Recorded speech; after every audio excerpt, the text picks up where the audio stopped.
Hi guys, this is Ravindra. Welcome to my YouTube channel. Today I'm going to talk about few things that you might want to consider when you go on a Himalayan trek.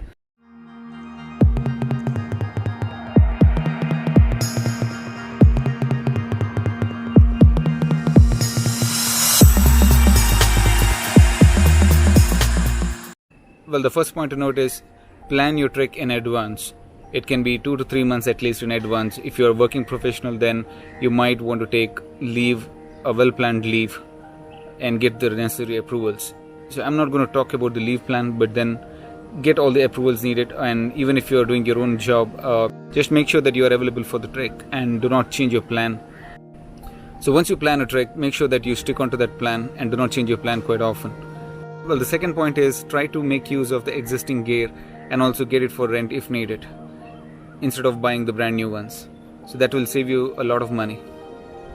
Well, the third point is to reach the campsite. Reaching the campsite or the nearest town wherever you're planning to trek at least 2 days in advance will definitely help you in getting acclimatized to that area.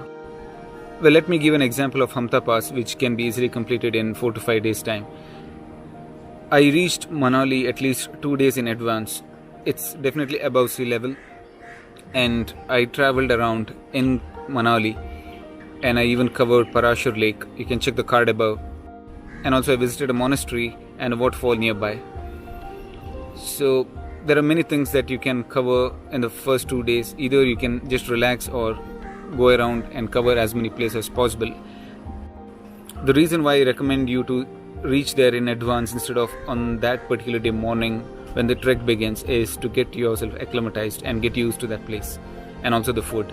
The next point is to have at least 1 or 2 days in addition once you complete the trek. Say for example, if the trek is for 5 days, then you may want to keep 2 days before you start with the trek, and also at least 1 day after you complete the trek, instead of being in a hurry to reach the destination and then take a flight on the very same day or on the very next day. So you never know. It happened to me in Kashmir Great Lakes, where we were stuck over there for 2 days because of heavy rain.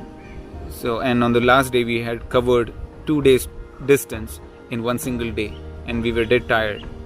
So do not make that mistake. So it's always recommended to have an additional buffer day at the end. You can always go around once you come back and cover more places. If you're planning some advanced trek, or at least a moderate level trek or a Himalayan trek, which is of 4 to 5 days or week-long trek, then I would highly recommend you to do some kind of jogging or running instead of just plain walk. The last thing is to get used to the local food wherever you're going to go, especially if you're a foreigner and if you want to come to India and do a hike here, then you may want to get used to the dal, chawal, rajma, this kind of food, roti kind of food, than having the bread and butter all the time. So I would highly recommend you to get used to the local food, which is easily available in the mountain slopes. And also the cook, if you're hiring a local cook, then they will definitely do that.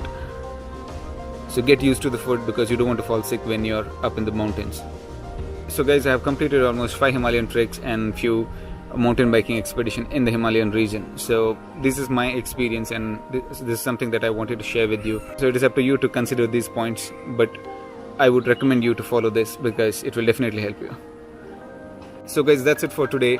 Go ahead, subscribe to my YouTube channel, hit on that bell icon, and smash that like button if you like it, and leave a comment on what is it that you do when you plan for a Himalayan trek, or any other trek for that matter. Cheers. Bye.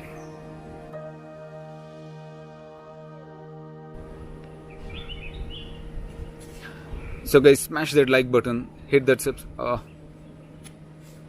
So guys, subscribe to my YouTube channel, smash that like button, and smash it.